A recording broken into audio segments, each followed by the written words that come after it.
అనగనగా ఒక ఊరిలో వెంకన్న అనే జాలరి ఉండేవాడు. ప్రతిరోజు ఊరి బయట ఉన్న చెరువుకు వెళ్ళి చేపలు పట్టి వాటిని సంతలో అమ్మి సొమ్ము చేసుకోవడం అతడి జీవనభృతి.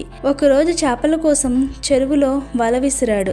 వలలో బరువైనదేదో చిక్కుకున్నట్టు బలంగా లాగవలసి వచ్చింది. ఆశ్చర్యంగా అది బంగారు రంగులో ఉన్న నిలువెత్తు చేప. ఇంకా చిత్రంగా ఆ చేప మాట్లాడసాగింది. అది జాలరిని ఉద్దేశించి, ఓ జాలరి, నేను ఈ చెరువుకు రాణి చేపను. నీ చేపల వేట వలన ఈ చెరువులోని చేపల మనుగడకు ముప్పు వాటిల్లుతున్నది. అందువల్ల నేటి నుంచి నువ్వు ఇక్కడ చేపలు పట్టడం మానేయాలి. అయితే నీ నోటి దగ్గర కూటిని తీసేసే ఉద్దేశం నాకు లేదు. చేపల వేట ఆపినందుకు ప్రతిగా నీకేం కావాలో కోరుకో, ఇస్తాను అని పలికింది. అమాయకుడైన వెంకన్నకు ఏం కోరుకోవాలో అర్థం కాక, నేను రేపు వచ్చి అడుగుతాను అని చెప్పి రాణి చేపను వల నుండి విడిచిపెట్టి ఇంటి దారి పడ్డాడు. ఇంటికి చేరగానే భార్యకు జరిగిందంతా చెప్పాడు. అంతా విని ఆమె ఏడ్చినట్టే ఉంది. మీ తెలివి, పెద్ద బంగళా, బోలెడంత ఐశ్వర్యం కావాలని అడక్క సలహా కోసం ఇంటికొస్తారా? ఆ చేప కాస్త రేపటికి మనసు మార్చుకుంటే మన చేతికి చిప్ప మిగులుతుంది. ముద్దొచ్చినప్పుడే చంకెక్కేయాలి. త్వరగా వెళ్ళి అడగండి అని తొందర పెట్టింది.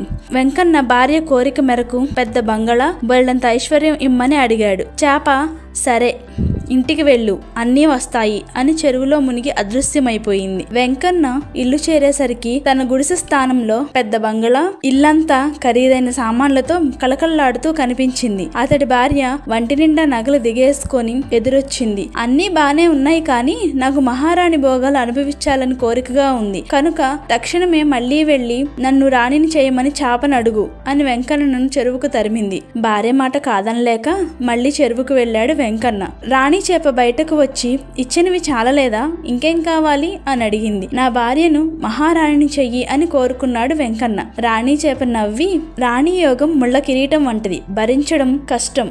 బాగా ఆలోచించుకునే అడుగుతున్నారా అని ప్రశ్నించింది. అదంతా నాకు తెలియదు, మా ఆవిడ కోరిక తీర్చక తప్పదు అని పట్టుబట్టాడు.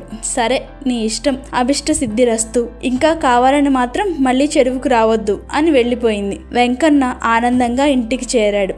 గత బంగళా స్థానంలో ఇప్పుడొక పెద్ద రాజమహల్ వెలిసింది. ఇంటి నిండా నౌకర్లు, పరిచారికలతో రాణివాసం మెరిసిపోతుంది. ఇంటి ముందు ప్రధాన ద్వారం వద్ద ఇద్దరు ద్వారపాలకులు కాపలా కాస్తున్నారు. లోపలికి వెళ్లబోతున్న వెంకన్నను వారు ఆపేశారు. వెంకన్న అయోమయంగా, నన్నెందుకు ఆపుతున్నారు?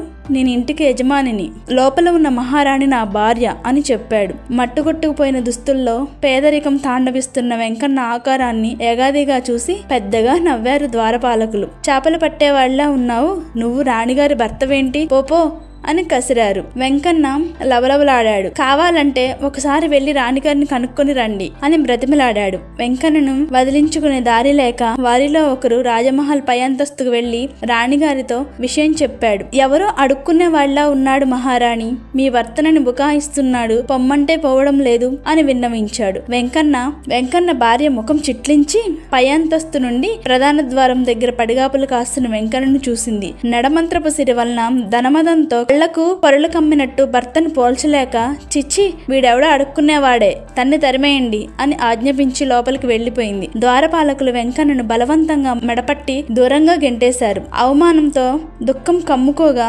కాలీడ్చుకుంటూ తిరిగి చెరువు దగ్గరకు చేరాడు. రాణి చేపను పిలిచాడు. చేప బయటకు వచ్చి, మళ్లీ వచ్చి ఇంకేం అడగొద్దని చెప్పానుగా, ఎందుకు వచ్చావు అంది కోపంగా. నేను ఇప్పుడు అడగడానికి రాలేదు, ఇచ్చినవి వద్దని చెప్పడానికి వచ్చాను. నువ్వు ఇప్పటిదాకా ఇచ్చినవి తిరిగి తీసేసుకో. కట్టుకున్న మొగుడిని గుర్తించిన ఐశ్వర్యం సుఖమిస్తుందనే నమ్మకం లేదు. చేపలు పట్టడం నీకు అభ్యంతరమైతే కట్టెలు కొట్టుకుని బ్రతుకుతాను, అది కుదరకపోతే కలవు గంజో తాగి బ్రతుకుతాము, అంతేగాని ఈ నడమంత్రపు సిరి మాకొద్దు అని వేడుకున్నాడు. రాణి చేప నవ్వి, సరే నీకు శుభం కలుగుతుంది, వెళ్ళు అని మాయమైంది. వెంకన్న ఇంటికి చేరేసరికి తన పూర్వపు గుడిసెలో అతడి భార్య కట్టెల పొయ్యి మీద వంట చేయడానికి అవస్థపడుతూ కనిపించింది. భర్తను చూస్తూనే ఆప్యాయంగా, ఇంత ఆలస్యమైందేం, త్వరగా కాళ్ళు చేతులు కడుక్కొని రండి, భోజనం వడ్డిస్తాను అంది. వెంకన్న ఊపిరి పీల్చుకొని మనసులోనే రాణి చెప్పకు కృతజ్ఞతలు చెప్పుకున్నాడు. Thank you. మరిన్ని అప్డేట్స్ కోసం మా ఛానల్ ని సబ్స్క్రైబ్ చేయండి, లైక్ చేయండి, షేర్ చేయండి.